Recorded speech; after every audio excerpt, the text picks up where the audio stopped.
Hey, what's up, everybody? This is Charles Sabanson, and welcome you guys to another episode of the DREAMERSPRO show, where we cover everything from sports, hot topics, classic debates, entertainment, and we give you guys a fresh perspective on things and how we see them. Today, we're going to be talking about Kawhi Leonard and them damn Clippers. Okay, but before we get into it, please make sure you like the video and sub to the channel. So, as you guys know,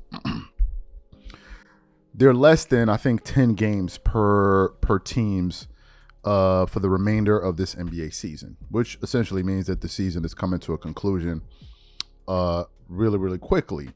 And given the current landscape of the Western Conference and how teams are so bunched up so close together, one would then surmise that obviously every single game that is being played is pivotal.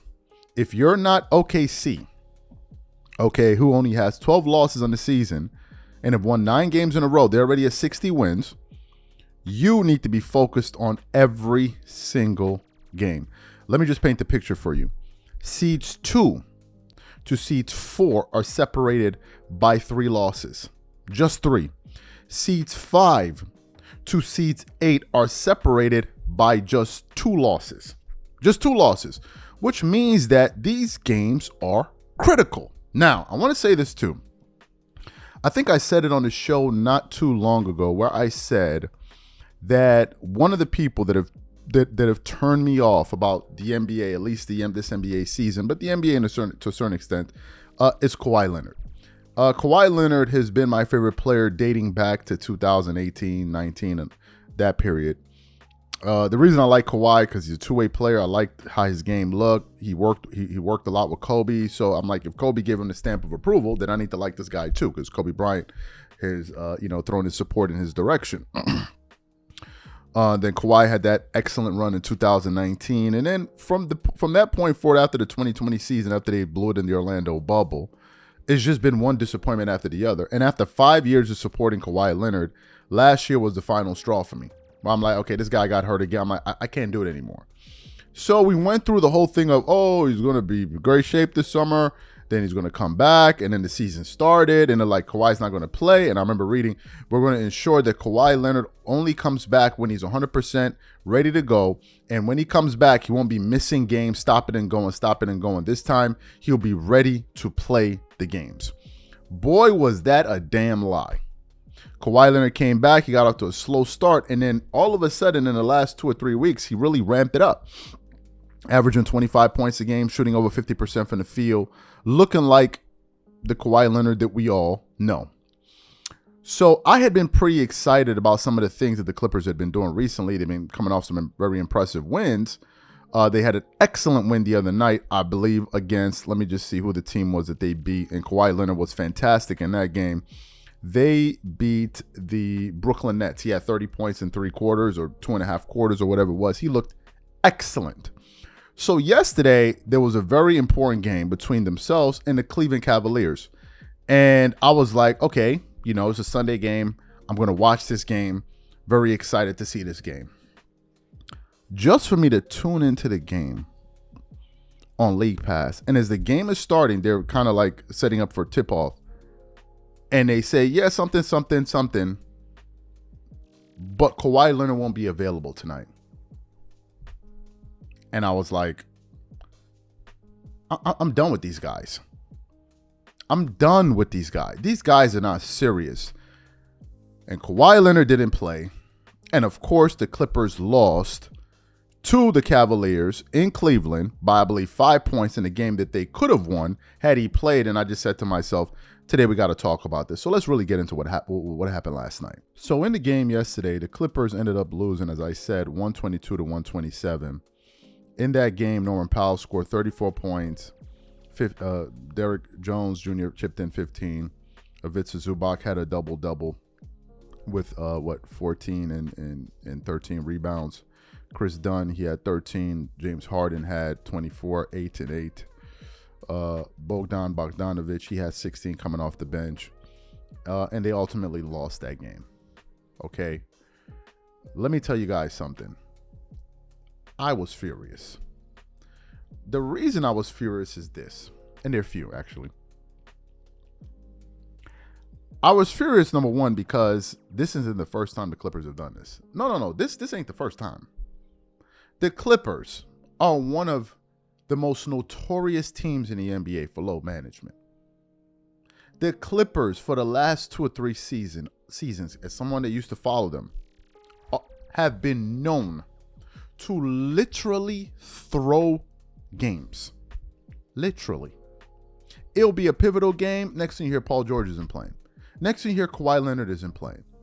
Next thing you heard this. And I went to go check for the injury report, and I went to RealGM.com. I'm like, what's the injury? Because remember, Kawhi scored 30 in 2.5 quarters, and he looked excellent in that game.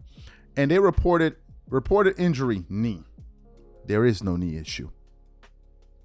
That was it. Reported injury, knee. He didn't get injured. At no point in time did Kawhi Leonard get injured in that Brooklyn game. They took him out early because the game was out of control. So he didn't get injured. What happened was they load managed him. He did not get injured on the court. There was no injury. They load managed him. And essentially what they did was they kept him in LA. They didn't allow him to travel. He stayed in LA. The Clippers go to Cleveland, and they essentially give up a game. Let me tell you what the aftermath of the Clippers load managing and throwing that game yesterday. Let me tell you the aftermath of that. Going into the game, the Clippers were the 6th seed. So they were actually out of the playoffs play-in picture. As a result of them losing that game, they went from the 6th seed all the way down to the 8th seed. So now they're back in the play-in tournament firmly. And they have another game against the Orlando Magic today or tomorrow, whatever. And if he didn't travel for Cleveland, there's a good chance he didn't travel for the Magic game. Then they have, I think, another road game.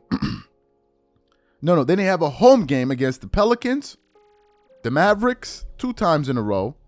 Then they have the Spurs at home, and they have the Rockets at home. So what I think is the Clippers said, you know what? We can afford to lose that game. We're going to look ahead in the schedule and see that some of the opponents are not really, really that threatening, which are the Magic, the Pelicans, the Mavs 2 games in a row, and the Spurs. And then they close off the season with 2 tough opponents in the Warriors, who were in a playoff hunt, and the Houston Rockets. So they threw the game. This is why I cannot support Kawhi Leonard. This is why I don't support the Clippers like that. I don't do it no more. Because I cannot get behind a player that actively load manages and an organization that actively throws games. This isn't the first time. 2 years ago when Kawhi got injured in the playoffs, and I think in game 2, when they were playing against the Suns, do you know what happened? Let me tell you what happened. The Clippers went through their usual load management bull all throughout the season, and then they looked up and were like, oh my God, man, we're in jeopardy of missing the playoffs. And do you know what they did?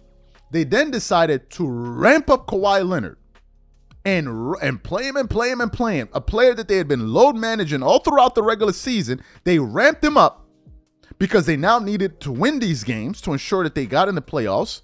They got into desperation mode, and they ran his body into the ground because they put a load on his body that his body wasn't used to taking.